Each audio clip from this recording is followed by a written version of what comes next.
Pokémon Black and White 2 were the first and only games in the series to introduce difficulty options, and while the feature had some bugs and mistakes, it was an interesting and fun take on trying to make the series more fun for people of all ages. But what if they weren't the only games in the series to do so? That's what today's video is going to look into. What if the original Pokémon Black and White had a challenge mode difficulty option? This is the first part in a 3-part series where I will cover all of the major boss battles across the original Black and White games and improve their teams for a hypothetical hard mode, starting with the gym leaders. So don't forget to like and subscribe to the channel, and let's get into the video.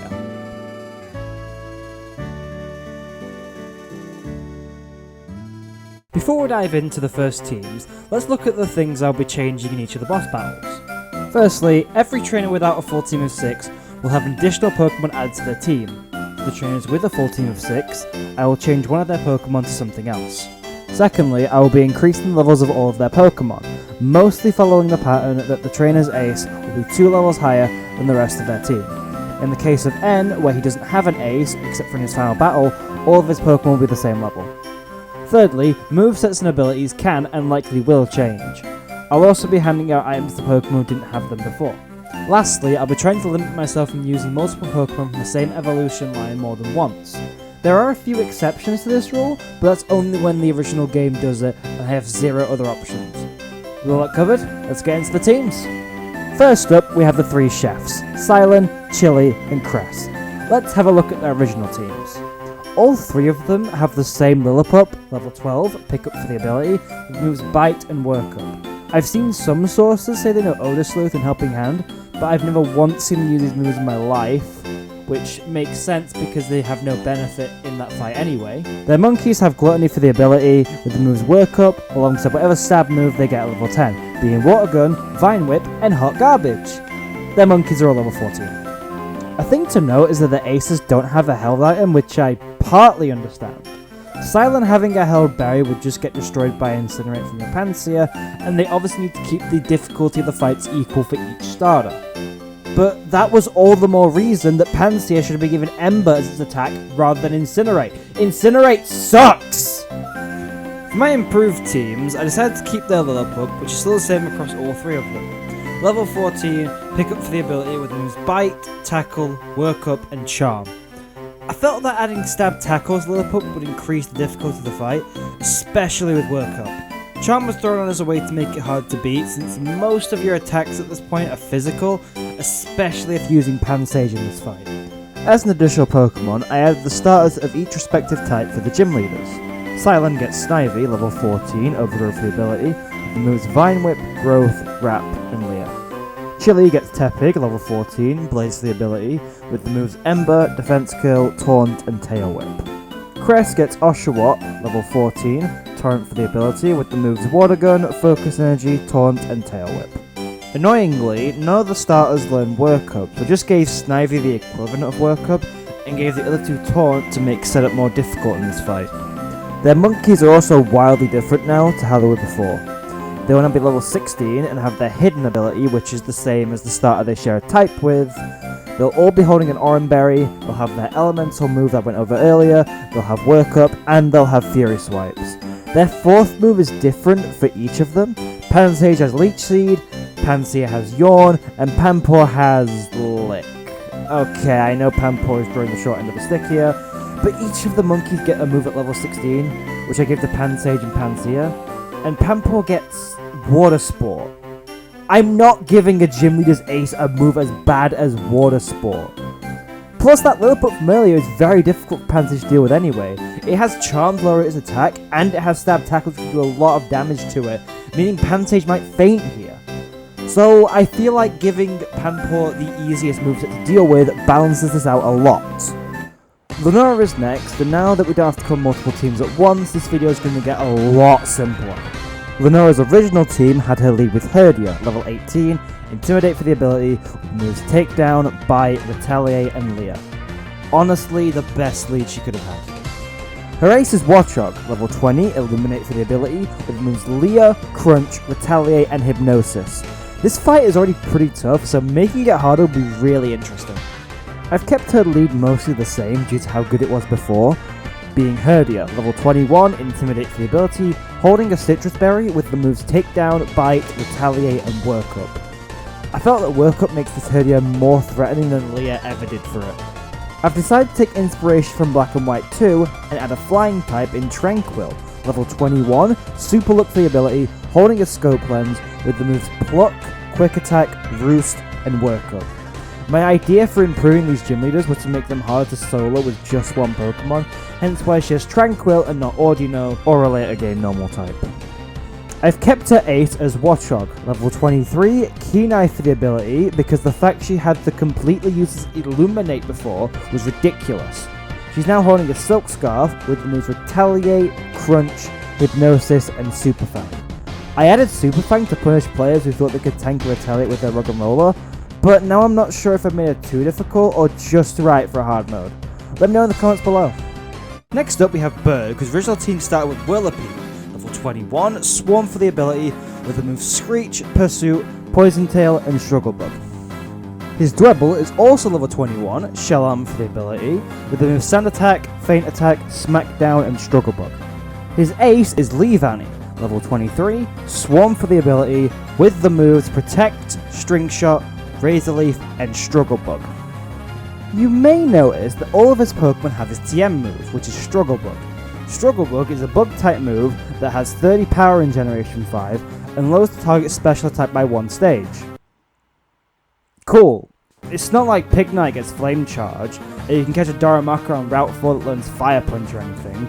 All the fire types in this game are special attackers. Totally. For my challenge mode team, I kept his lead Whirlipede, now level 25, Swarm for the ability, holding a Leftovers, with the moves Iron Defense, Bug Bite, Poison Tail and Protect. This is the part of the game where the fights get tougher. If you can't one-shot this thing, it can and will stall you out of your moves with Leftovers healing. Next is his new addition, Joltik, level 25, Unnerved for the ability, holding a Citrus Berry with the moves Bug Bite, Gastro Acid, Disable and Thief. I added Thief to make it possible for Joltik to steal other items from you to mess with your strategy. I did debate not giving it a held item, but I chose against that as I felt the Citrus Berry helps it more than harms it. Next is Dwebble, level 25, Sturdy for the ability, holding an Eviolite with the moves Bug Bite, Stealth Rock, Smackdown and Dig. I did debate having this as the lead, but given that he has the potential to bring it in after Whirlipede, I felt that the Stealth Rock threat was enough to save for later in the battle. I gave it Dig so that the Switch AI would more likely to bring it in after Whirlipede for Pignite users.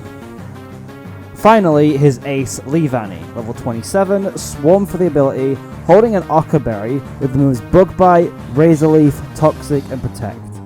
If you're wondering why I chose to focus on its 4 times weakness to fire instead of its 4 times weakness to flying, that's because Pignite and Darumaka have an easier time sweeping this fight than Tranquil does, as Tranquil has to use its crappy special attack instead of its decent attack stat. I feel like now in the video is a good time to cover why I'm focusing so hard on making these gyms harder for Tepig and not so much the other starters. That's because Tepig is by far the best starter in these games. Every starter struggles with the first gym, but Tepig at least gets you one of the better monkeys in the form of Pansage. Tepig sweeps Lenora and Berg, and it does struggle against Elisa due to her Emolga and now having the fighting type, but Snivy also struggles against the Emolga, and I don't think I need to cover why Oshawott is bad in the electric gym. Besides, it's not like there's strong rock and ground types you can find pretty close by that'll help you or anything. Pignite's fighting type makes it usable against Clay, but risky. It sucks against Skylar, but so does Snivy, and Oshawott struggles against their ace Swanna. It sweeps Bryson, and at least has a neutral stab move for Drayden and Iris. Plus, it dominates in the Elite Four and the final battles of the game, but we'll get to those in another video. As I just said, Elisa is the hardest gym leader for any starter to sweep on their own, and her Volt switching Emolga can be a pain. Let's look at her original team. Her 2 Emolga are identical, level 25, static for the ability with moves Quick Attack, Pursuit, Aerial Ace and Volt Switch. Her Zeb Striker is level 27, Lightning Rod for the ability with moves Quick Attack, Flame Charge, Spark and Volt Switch. Making this team harder was something I thoroughly enjoyed.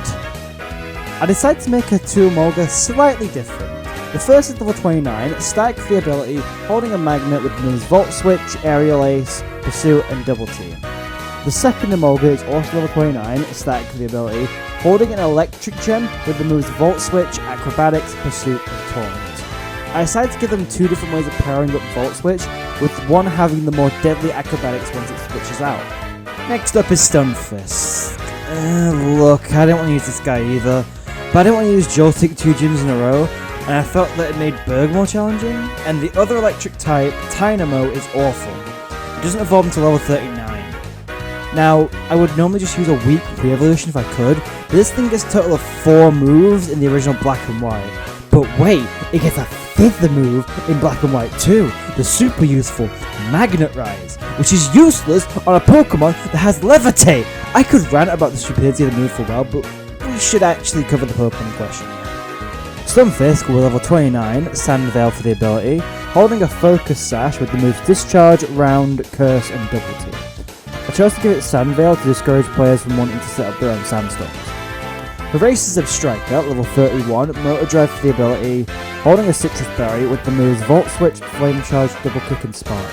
Striker was a hard Pokemon to make a moveset for in my opinion. I didn't know what I should let it have and what I should restrict for it. If you can think of a better moveset for this thing, let me know in the comments below. You may have also noticed that Striker is level 31, the exact level Drillbur evolves into Excadrill. There is a good reason for this that we'll cover when we finish covering Clay. So let's get right on with that. Clay's original team began with Krokorok, level 29, Moxie for the ability, with the moves Swagger, Torment, Crunch, and Bulldoze. Solid start for his original team. Next will be Palpitoad, level 29, Swift Sun for the ability, with the moves Aqua Ring, Bubble Beam, Muddy Water, and Bulldoze. His ace is Excadrill, level 31, Sand Rush for the ability, with the moves Home Claws, Slash, Rock Slide, and Bulldoze. Overall, a solid team, but we can make it a lot harder.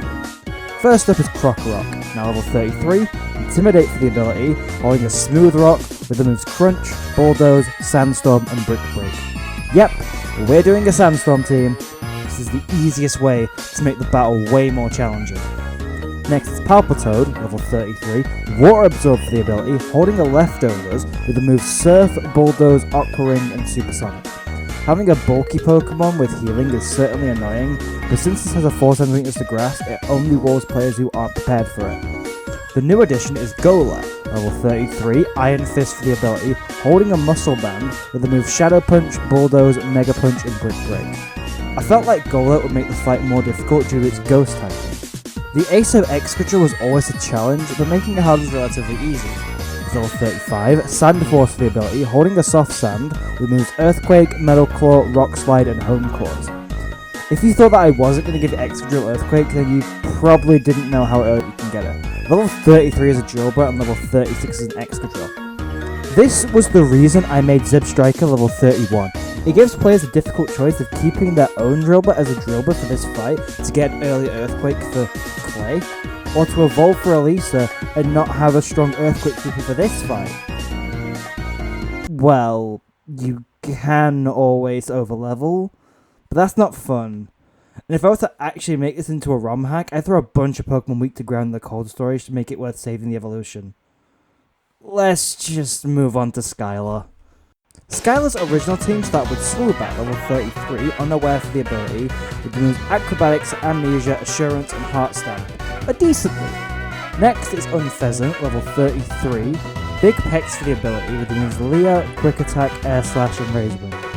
No, I don't know what they were thinking with this moveset either. I know Unpheasant learns more special moves than it should, but we couldn't give it Aerial Ace or Pluck? Really? Last is Ace Swanna, level 35, Keen Eye for the ability, the moves Aqua Ring, Aerial Ace, Bubble Beam, and Air Slash. Overall, her team is decent, I guess? I don't know, it doesn't seem this hard when I break it down like this. For the Challenge Mode team, she leads with Swoobat, level 39, Simple for the ability, holding a Focus Sash with the moves Calm Mind, Stored Power, Air Slash, and Roost. Now, before we continue to cover the rest of Skylar's team, I want to answer a question that some of you may have already rushed to the comments to ask. Why keep the weak Swoobat over the superior Sigilif? And the reason for that comes to why I'm making this video. The fun of making these different teams in this challenge is trying to adapt what the gym leaders already have into making them more challenging. I could very easily swap Swoobat for Sigilif, but that's not my style. I like to build a moveset for these Pokemon that take advantage of its strengths and make it a threat to players and not a simple click Thunderbolt to win battle that some gym leaders can be. So what is Swoobat's biggest strength? Well, it's speed. This thing is faster than every Pokemon in the Black and White regional decks except for Zebstrika, Whimsicott, Chinchino, and Excelgor. My first thought was to give it Tailwind, but it doesn't have access to that until Black and White 2, so I chose to build this Calm Mind Stored power set to make players think outside the box. Now, some players will look at Zebstrika and think it outspeeds, it's super effective, this is easy. If it was competitive Pokemon, it would win every time. But in the context of a playthrough, factoring in natures and IVs, this isn't as clear cut as it seems. Swoobat has the potential. If you do this in the context of a Nuzlocke, it could be even harder. That's what I factor in when designing these teams. How much more difficult can it be for a challenge run of the game? Continuing on with Skylar's team, her next Pokemon is Unpheasant, level 39, Super Luck for the ability, holding a scope lens with the moves Return, Pluck, Steel Wing, and Roost. Yes, Unpheasant will have max happiness to take full advantage of the power of Return. The new addition is Archeops, mainly because the other flying types are either legendary, have matching types, or evolve too late. Archeops is level 40, defeat is for the ability, no held item, with moves Acrobatics, Crunch, Endeavour, and U-turn. I could have given it a flying gem, but that felt too harsh. Archeops is enough to be a threat as it is. Lastly is Swanna, level 41, Hydration for the ability, holding a damp rock with the moves Surf, Roost, Rain Dance, and Hurricane. I chose to give it Roost over Rest, as dropping the flying type can turn a potential knockout from electric type move to something that is possible to survive. And 100% accurate Hurricanes are always a nice bonus, plus the rain boosted Surf that could be a massive threat to some Pokemon. The penultimate gym leader is Bryson, whose original team is easy to sweep, shall we say? His first Pokemon is Vanillish, level 37, Ice Body for the ability, with the moves Acid Armor, Astonish, Mirror Shot, and Frost Breath. No, I don't know why a special attacking Ice type in the 7th gym has a 30 power physical ghost move that does nothing to cover its weaknesses. His second Pokemon is Cryogonal, level 37, Levitate for the ability, with the moves Reflect, Rapid Spin, Aurora Beam, and Frost Breath. His ace is Beartick, level 39, Snow Cloak for the ability, with the moves Swagger, Brine, Slash, and Icicle Crash. So, in making an improved team, we have a slight problem. There's only 3 fully evolved Ice types in the whole game. I could give him an underlevel Vanillux, in addition to his Vanillish, but I have something better. His lead is still Vanillish, level 44, Ice Body for the ability, holding an Icy Rock with the moves Hail, Blizzard, Flash Cannon, and Double Team. Yeah, I gave him a Hail team, which, given my idea for his other team member, may have not been the best idea, but it's fine. His next is Cryogonal, level 44, Levitate for the ability, holding an Ice Gem with the moves Blizzard, Light Screen, Flash Cannon, and Reflect. Cryogonal is decently fast, so 100% accurate Blizzard with an Ice Gem can definitely be deadly. His next is Beartick, level 44, Snow Cloak for the ability, holding a Focus Sash with the moves Calm Mind, Foul Play, Dark Pulse, and Extra Sensory? Wait, what? Also, this Beartick is actually a Zoroark. Yes, I know that Zoroark is supposed to be a list in Black and White. They're more abundant in the future, and Bryson used one in Pokestar Studios in Black and White too, so I felt that it would be interesting to use one of his future movie stars as Jim. His actual Beartick is level 46, Snow Cloak for the ability, holding a Chesto Berry with moves Icicle Crash, Surf, Rest, and Night Slash. Resto Chesto is always a fun strategy, so I feel like using it for at least one gym leader. The final gym leaders for us to cover are Drayden and Iris, exclusive to Black and White respectively. However, their teams across both games are identical aside from gender, so I'm only making one team for both of them. They start with Fracture, level 41, Rivalry for the ability, with the moves Dragon Dance, Dragon Rage, Assurance, and Dragon Tail. Their next Pokemon is Druddigon, level 41, Rough Skin for the ability, with the moves Revenge, Chip Away, Night Slash, and Dragon Tail. Their ace is Haxorus, level 43, Rivalry for the ability, with the moves Dragon Dance, Assurance, Slash, and Dragon Tail. We need to talk about this team, because this is the disgrace of the last gym. The gym trainers are harder than Drayden and Iris. Now, I understand why they use Dragon Tail over Dragon Claw, and that's because Dragon Tail is their TM, and all gym leaders use their TM on as many of their Pokemon as they can. Now, I could delve into the fact that Dragon Claw is in Victory Road, and they could have easily swapped the locations of these two TMs, but but I want to focus on these two, Fracture and Haxorus, who both have Dragon Dance and Assurance. First of all, Assurance is just a bad move in singles, since it is incredibly difficult to inflict damage onto your opponent on the same turn that you use Assurance, but it's a lot harder when you move before your opponent. Dragon Dance raises your attack and speed, just pairs horribly with Assurance. If you want a strong dark type move, why not just use Crunch? Oh wait, they didn't get that move until Sword and Shield. How the hell do Axew, Fracture and Haxorus not know how to bite for 8 whole years? What, does the axe in their face get in the way? What the fuck? First up on the challenge mode team, we have Fracture, level 50, Mold Breaker for the ability, holding a Dragon Fang with the moves Dragon Dance, Dragon Claw, Slash and Taunt. Taunt makes the setup sweep harder, and Dragon Claw doesn't have negative priority, so if Fracture has higher speed, it can go first. Next is the new addition, which should have been on the original fight, Zwilus, level 50, hostile for the ability, holding a wide lens with the moves Fire Fang, Crunch, Dragon Tail and Thunder Wave. I was shocked when I learned Zwilus has a higher physical attack than special attack, and I originally had a special moveset plan for this, so that had to change. Let's move on to Drudigan, level 50, Rough Skin for the ability, holding a Rocky Helmet with the moves Chip Away, Crunch, Dragon Claw and Rock Slide. I really could have given it a choice item, but that felt too hard and Rocky Helmet was enough. Finally is Haxorus, level 52, Mold Breaker for the ability, holding a Dragon Gem with the moves Dragon Claw, Dragon Dance, Rock Slide and Night Slash. See guys, you could have given Haxorus a dark move, you motherfuck! And there we have it. That is all 8 gym leaders and their new hard mode teams. So what do you think? Are there any changes you'd make to my teams? Let me know in the comments below. And once again, don't forget to leave a like if you enjoyed the video and consider subscribing for the next 2 parts, with a new video having me cover the rivals of Black and White, Charon and Bianca. Once again, thank you so much for watching and I hope to see you next time. Bye for now.